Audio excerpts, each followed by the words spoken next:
안녕하세요. HSK 전문 강사 김은정입니다. 이 시간에는 3월 HSK 5급 시험을 대비해서 대비 특강을 진행해 보도록 하겠습니다. 오늘은 독해 이 부분을 갈 거예요. 독해 이 부분 중요한 거 뭐라고 설명드려 왔는지 기억하실지 모르겠는데 독해 이 부분이 시간을 굉장히 많이 잡아먹어요. 왜냐하면 짧은 글을 읽고 그 보기 4개 중에서 일치하는 내용을 고르는 거라서 읽으면 될 것 같으니까 이게 오래 붙들고 계신단 말이에요. 근데 지문은 생각보다 어려워. 근데 시간은 1분에 한 문제꼴로 풀라고 하는데 또 막 시간이 막 지나가. 전략이 좀 필요하다는 거죠. 독해 이 부분은 그만큼 이 공략, 전략이 굉장히 중요한 영역인 걸 다시 한번 말씀드리면서요. 본격적으로 시작할게요. 문제 풀 겁니다. 문제를 풀어야 돼요. 그러니까 물론 처음 시작할 때는 HSK 5급 나 처음 시작할 때는 뭐 이론 공부하시고 하는 거 좋지만 결과적으로 우리가 시험 현장에서 문제를 풀어야 되는 거라서 문제에 대해서 익숙해지는 게 굉장히 중요하죠. 그래서 문제 풀 거고요. 어떻게 푸는지가 순서가 이 영역이 좀 중요합니다. 유형이나 전략 보는 건 매번 똑같죠. 자, 여러분들이 공부하실 때도 이 순서대로 해주시는 게 좋다라는 거. 자, 이렇게 나와요. 이제 61번 쭉 나오고 그 첫 번째 시작할 때는 사실 이제 뒤로 갈수록 조금 지문이 어려운 느낌이 들 수 있어요. 61번부터 70번까지. 보시면 보기 이렇게 있고 보통 주어, 수어 뭐에 대한 설명인지 좀 보시면 좋을 것 같고요.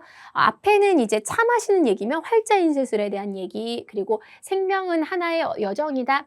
앞에 두 문장은요. 설명문이에요. 보통 일반적으로 지식이나 정보를 전달하는 거고요. 63번 같은 경우는 논설문이죠. 인생에 대해서 비유를 들면서 우린 이렇게 살아야지 이게 도움이 돼. 되게 전형적인 패턴입니다. 10문제 중에서 보통 한 7, 80%가 설명문이 나오고요. 뭐 한 2, 30%가 논설문이 나오는데 조금의 퍼센테이지의 변화는 있을 수 있어도 설명문이 조금 더 비중은 높아요. 그래서 오늘 2문제 설명문, 1문제 논설문으로 들고 왔습니다. 자, 어떻게 푸냐? 첫 번째, 보기. 제가 굳이 풀이 순서, 스텝 1, 2 막 이렇게 가잖아요. 그럼 그게 순서가 있다라는 거죠. 그래서 보기를 무조건 먼저 보셔야 돼요. 자, 여러분 6급을 가시면 6급의 듣기 부분이 얘랑 똑같아요. 독해도 아니고 듣기. 그러니까 듣고서 왜냐하면 여기 시험지에는 보기만 적혀져 있어요. 그리고 이 정도의 길이의 문장을 들려주면 요거랑 일치하는지 안 하는지를 본단 말이에요. 그러면 이 텍스트가 지금 없잖아요, 시험지에. 그래서 보기를 미친 듯이 봐요, 사람들이. 그렇죠. 보기를 보고 내용이 들리는지 안 들리는지를 독해로 시뮬레이션을 한다고 생각하시면 돼요. 보기 먼저 봐요. 보기 먼저 이 4개가 나오나 안 나오나를 지문을 봐야지 훨씬 더 빨리 풀 수 있다는 거죠. 근데 볼 때도 그냥 보는 게 아니라 주어랑 수어를 나눠야 돼요. 뭐가 어쨌는지. 그러니까 가장 크게 실수할 수 있는 게 너무 싱크로율이 비슷해요. 그러니까 예를 들어서 이 보기 문장이 그 지문에 있는 문장이랑 너무 비슷해요. 단어도 사용되는 것도. 근데 주술목으로 구조를 분석을 해서 의미를 파악하는 게 아니라 그냥 단어의 싱크로율만 보고선 같은 그림 찾기로 가서 틀리는 경우 5급이잖아요. 4급도 아니고. 난이도가 있다고요. 그래서 그거에 대해서 공략을 하시려면 주어, 수로 나누고 핵심 키워드. 이게 주어가 쭉 뭐예요? 그냥 오후에 대한 얘기인 건지 아니면 점심밥에 대한 얘기인 건지 아니면 오후 차, 티, 오후에 먹는 차를 마시는 거에 대해 근데 이게 전략적으로 봤을 때 보기가 지금 주어가 2개예요. 이게 약간은 꼼수라고 볼 수도 있지만 이게 2개면 A, B보다는 C, D에서 답이 나올 가능성이 커져요. 왜냐면 얘는 지금 2개니까 이거 2개를 다 확인해야 되잖아요. 그래서 얘가 나올 가능성이 크단 말이에요. 그러면 뒤에 내용이 비슷하게 나와도 그거에 해당하는 주어가 쭈무인지 우찬인지 아니면 흐샤우 잔지를 확인하고 뒤에 수로 내용이랑 일치하는지를 봐야 되니까 주어 수로를 나누라고 하는 겁니다. 그렇죠?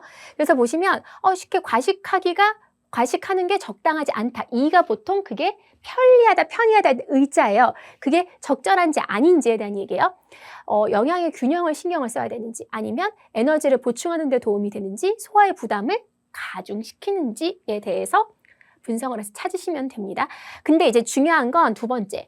속어법을 무조건 쓰셔야 되거든요. 답을 딱 찾기가 답은 약간 위장을 해놨어. 유의어로 유사 표현으로 위장을 해놓는 경우가 많아서 보통은 이제 ABCD를 보면서 이렇게 확인을 하면서 아닌 것부터 무조건 아니다 싶은 애들부터 속어를 하시는 게 굉장히 중요하다라는 거예요. 그게 2번째 절차죠. 그럼 보시면 다 지금 시작이 흐어샤오자, 샤오자 주어 현대사회에서 샹반주 우차는 보통 근데 중우에 대해서 주어를 설명하는 문장이 없어요. 언급 안 됐습니다. 우찬에 대한 문장이 있어서 봤더니 너무 적게 먹거나 너무 많이 과도하게 먹어서 그래서 이 균형을 이루는 건 균형을 이루는 수식어가 뭐예요? 시아오차가 이걸 균형 있게 해준다는 거지 점심 먹을 때 영양 균형에 신경 쓰다라는 얘기는 안 나와요. 근데 영양 균형 좀 있어 보이는 단어랑 비슷하게 나와서 얘가 답이야? 우찬도 나왔어? 아니죠. 이걸 해야 된다는 게 아니라 일반적으로 이래서 얘까지 먹어줘야 균형을 이룰 수 있다는 얘기잖아요. 그럼 완전히 일치하는 건 아니에요. 이 핵심은 뭐야? 시아오차에 대한 얘기하는 거니까. 그쵸? 근데 에너지 보충에 대한 얘기가 나와요. 그리고 따요 하오추는 장점이 크다. 요주의 이거 굉장히 많이 나오는 표현이죠. 도움이 된다. 이거 먹으면 도움이 돼. 이거 먹으면 진짜 이로운 점이 많아. 같은 맥락에서 나오는 말이에요. 요주의는 무조건 기억하고 있어야 되는 표현입니다. 두 번째 문제로 넘어갈 거예요. 똑같아요. 똑같다고요? 그냥 지문만 바뀌는 거지. 보기 먼저 있습니다. 근데 애석하게도 네 문장이 모두 다 주어가 똑같은데 얘만 다르죠? 비용, 활자 인쇄술. 이징 시추안 많이 쓰는 표현입니다. 전해지는 게 일어요. 더 이상 전해지지 않는다. 많이 쓰는 표현이에요. 그 다음에 이 정번이라는 건 5급 필수 단어입니다. 원가예요. 비용을 얘기해, 비용. 그래서 활자 인쇄술의 비용이 높다. 그리고 효율을 높였다. 이런 건 해석 가능하잖아요. 해석 가능한 건 해석을 하세요. 그러니까 지문이 너무 어려우면 그 보기량의 싱크로율이 높거든요. 그대로 그 단어를 이제 좀 다른 표현을 하기 힘드니까. 근데 지문이 좀 많이 안 어려운 선상에서 좀 유사 표현으로 갈 때에는 이건 이 정도는 해석할 수 있으니까 해석하시는 게 좋아요. 현대의 위대한 가장, 이 가장이 걸려요. 가장 위대한 발명인지 아닌지를 확인하셔야 돼요. 얘만 있는 거, 독보적인 거, 얘 하나인지 아닌지. 활자 인쇄술은 송나라 때 어쩌고저쩌고. 근데 복이 없는 내용이니까 빨리 넘어가요. 이 발명은 이동 어쩌고저쩌고 너무 어렵네. 전통이게 해서 따다지에 省了 줄였다. 뭘 좀 해석이 된다. 뭘 절약해요? 사람의 시간과 정신과 힘을 지식 문화 어쩌고에 도움을 주고.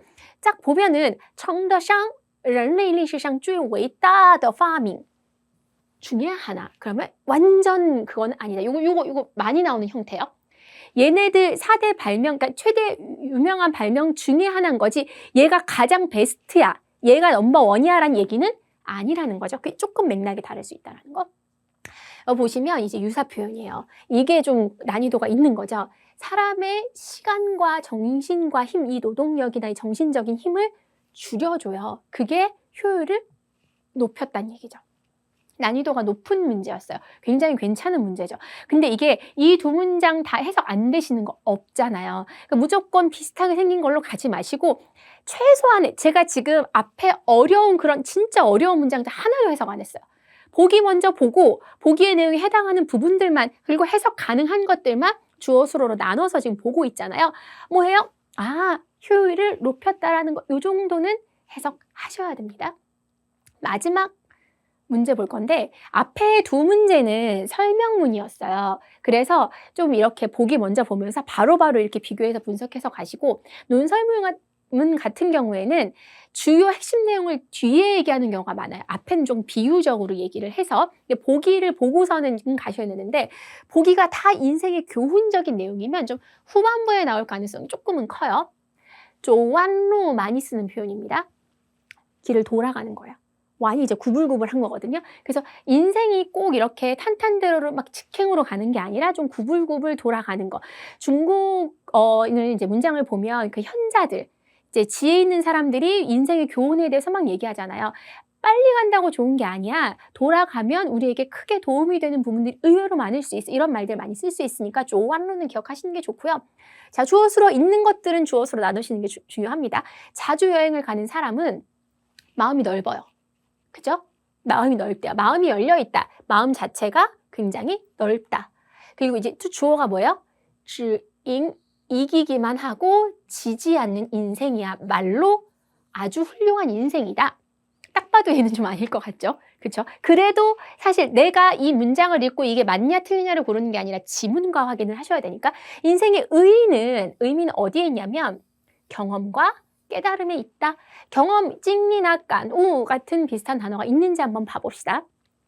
자, 아닌 것부터 가셔야 되긴 해요. 자, 하나의 여정이고 경기 아니다. 어쩌고저쩌고 비록 좋지만 딴시 다음에 중요한 거 나온다는 얘기는 제가 HSK 강의하면서 되게 많이 쓰거든요. 이 얘기를 되게 많이 해요. 그러나 앞에보단 그러나 뒤에 있는 문장이 중요해요. 그래서 일단 딴이 나오면 뒷문장을 읽어보시는 게 좋아요. 그래서 구불구불한 길을 많이 가는 것도未必不一定이에요. 꼭 수학이 없는 것은 아니다. 구불구불 가는 게 나쁠 수도 있지만 사실 그렇다고 해서 꼭 잃는 것만 있는 게 아니라 얻는 것도 있을 수 있잖아 라고 이야기하고 있어서 무조건 이걸 많이 해야 된다는 얘기는 아니라는 거. 쭉 가다 보니까 인생의 여정에서 의미가 있는지 없는지는 아까 짜이위, 의미. 그죠? 근데 뿌가 나오잖아요. 여기에 있는 게 아니라 얼짜이위. 여기에 있다. 뿌, 얼 반드시 기억하십시오.